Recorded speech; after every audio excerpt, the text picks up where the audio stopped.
Okay, this is another machine which is known as a plastic extruder. It is known as a plastic extruder.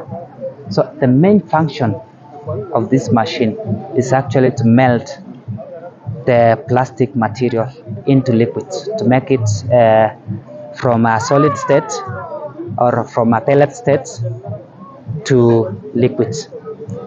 So this machine can work with the waste plastic materials which has been recycled from the collection from our environment.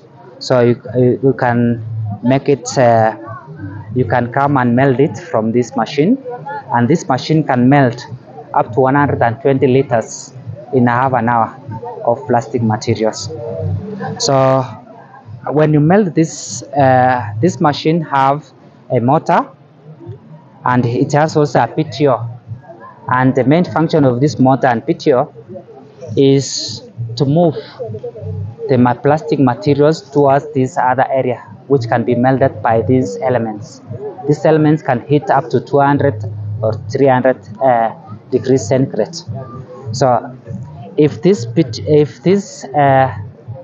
elements has reached to 300 degrees centigrade, it sends a signal to this machine to start moving the plastic material to the other end.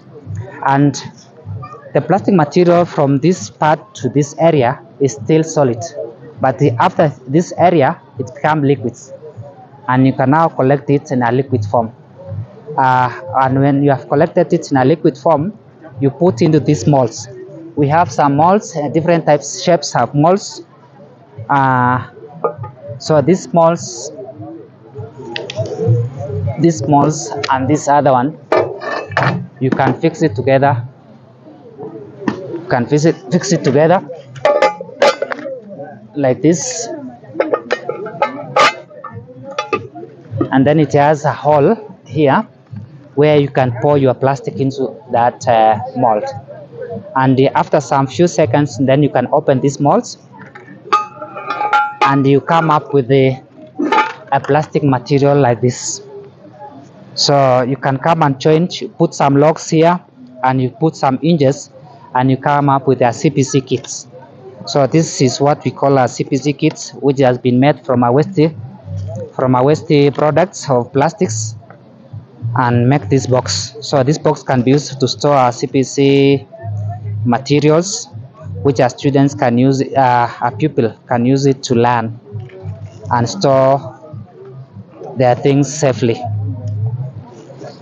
So this is the main work of this machine, is actually to melt a plastic so that you can use that plastic in a recycled form to make some finished products. So this has helped us so much in cleaning our environment by collecting the waste products or plastics, which has become a menace to our environment. We collect it, recycle it, and make also a finished product from those waste products. So that's all about this machine, and this machine is locally assembled. We are now on a process to design a bigger machine of which we can use it to do maybe a large product melting, can melt a number of products, a number of plastic products, and also we can use it to produce things in a commercial way. We are now moving from domestic to commercial. That is all about this machine.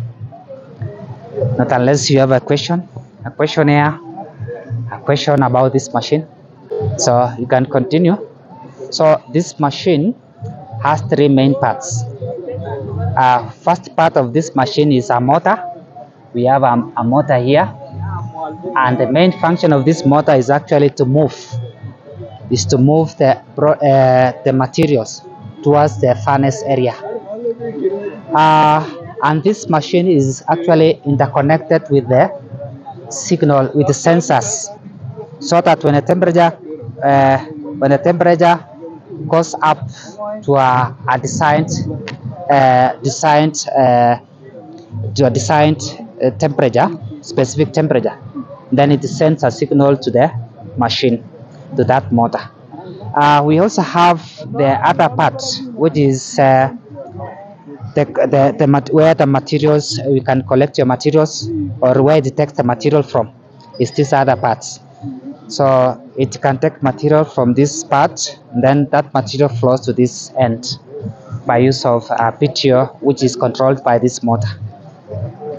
So this is locally assembled material. There is nothing which is imported, exception with this motor only. You can import the motor, but this other material you can buy it locally and come up with a machine like this one. Thank you.